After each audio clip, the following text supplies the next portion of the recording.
morning. We're going to continue with algebraic fractions, but this time we're going to look at multiplication and division and not simplifying algebraic fractions. So on the board we have our wee stick man there, and he's thinking a half of a half is equal to a quarter.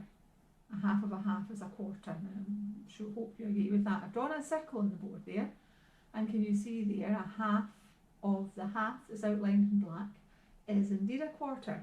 Now you'll have done fractions earlier on in first and second year, but a wee quick reminder.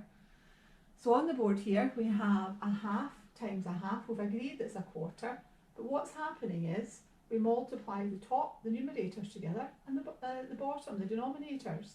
So if you have it expressed completely as a fraction, 1 times 1 over 2 times 2, 1 quarter.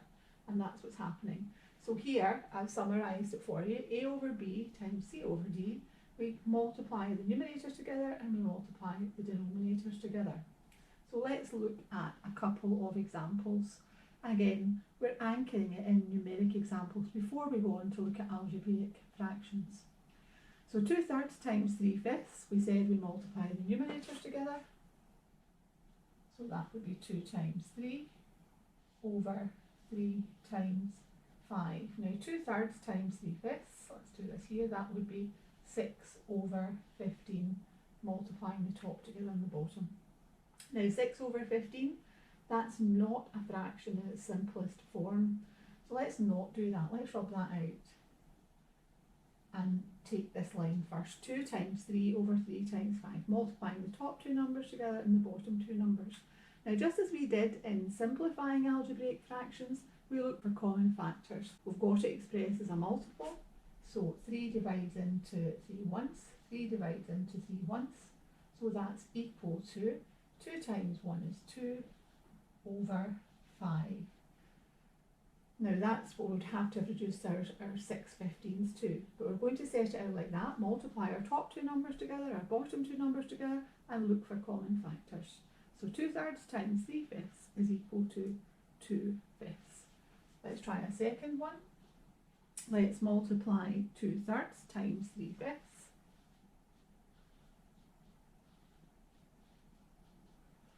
times 5/7.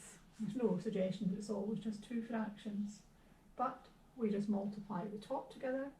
2 times 3 times 5 over 3 times 5 times 7. Now again, if we had multiplied our 2 times 3 times 5, we would have 30. And our 3 times 5 times 7, we would have had 105. And again, we would have had to cancel that down, so let's not do that. We're multiplying the 2 times 3 times 5 in the top, 3 times 5 times 7 in the bottom. Now again, it's expressed as a multiple. We're going to a product. We're going to look for common factors. 3 divides into 3 once, there, and 5 divides into 5 once. So on the top, we have 2 times 1 times 1, which is 2. 1 times 1 times 7, which is 7. So we have our answer in simplified form.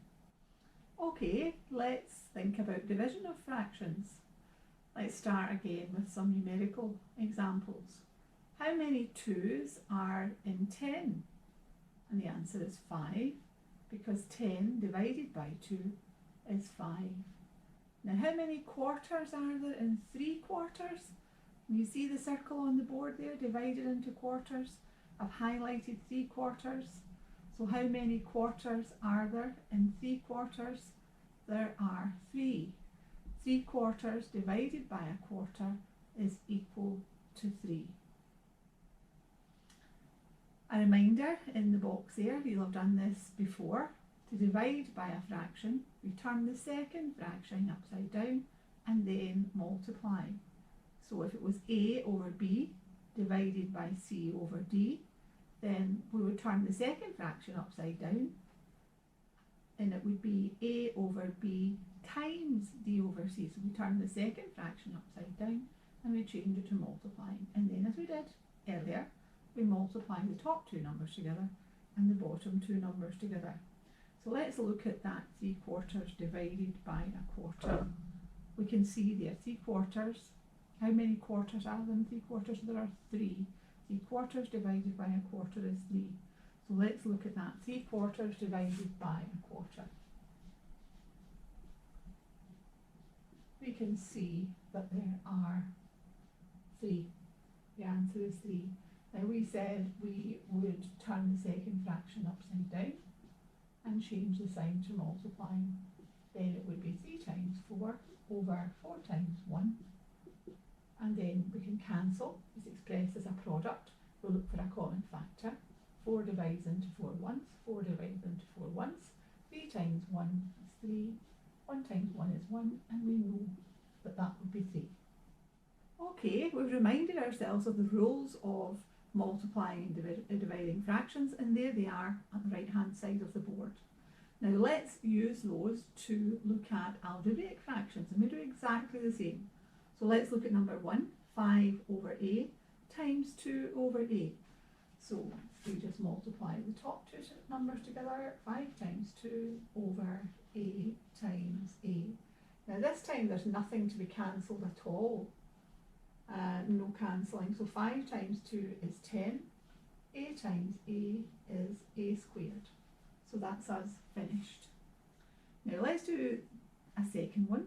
5 over 8 divided by 2 over a. So the first thing to do would be to turn our second fraction upside down. 5 over a times a over 2. Once we've done that, we multiply the top 2 together and the bottom 2. And we look to see, is there a common factor? Now there is a common factor here, it's a.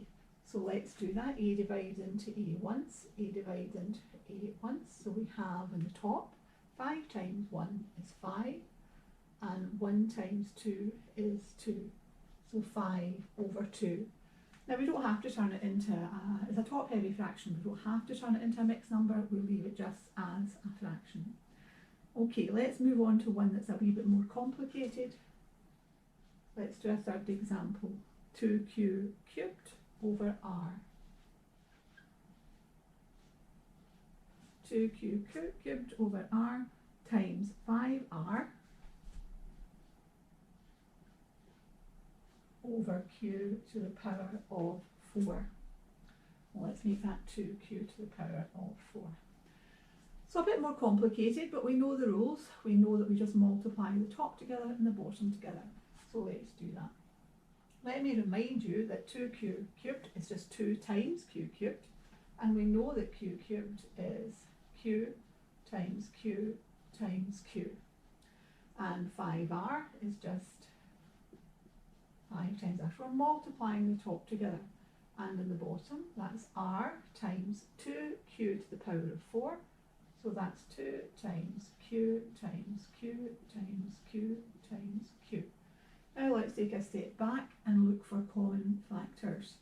Let's look at the numbers. First of all, there's 2. 2 divides into 2 once, so that deals with that. And q divides into q.